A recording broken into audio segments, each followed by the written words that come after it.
Hello' everyone, দুপৰীয়াৰ ভাত সাজ খাব লৈছোঁ আৰু ইয়াতে কি কি আইটেম আছে, মানে কি কি আঞ্জা আছে, কি কি চব্জি আছে, ভাজি আছে, সেইখিনি মই আপোনালোকক এবাৰ দেখাই আছোঁ।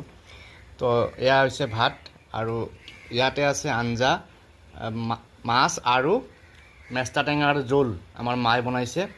মাছ আৰু মেষ্টা টেঙাৰ জোল গৰমৰ কাৰণে ভাল। তাৰপিছত ইয়াতে আছে কলডিল ভাজি। অকল কলডিলে আছেনে ইয়াতে?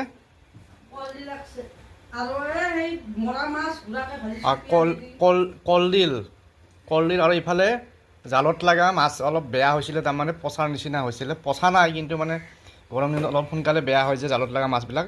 তো এইখিনি পিঁয়াজেদি ড্ৰাই কৰি ভাজিছে। নৰসিংহৰ পাতো দিছে ইয়াতে। এই ইয়াতে কলডিল ভাজিত কি কি আছে? অকল কলডিল ভাজিয়ে?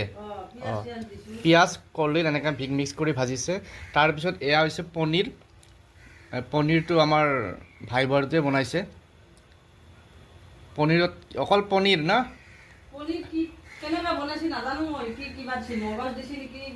মগজ। ঠিক আছে, হ'ব, মই এতিয়া খাওঁ, আপোনালোকে চাব আৰু পেজটো যদি ফ'ল' কৰে ফ'ল' কৰি দিব। আৰু আপোনালোকে কি খালে আজি? গৰমৰ কথা, তাতে দেওবাৰ, গৰমৰ কাৰণে কি বনাইছে বিশেষ? আমাৰ ইয়াত যেনেকৈ মায়ে মেষ্টা টেঙা আৰু মাছ বনাইছে, আপোনালোকৰ কি বনাইছে জনাব। Bye bye.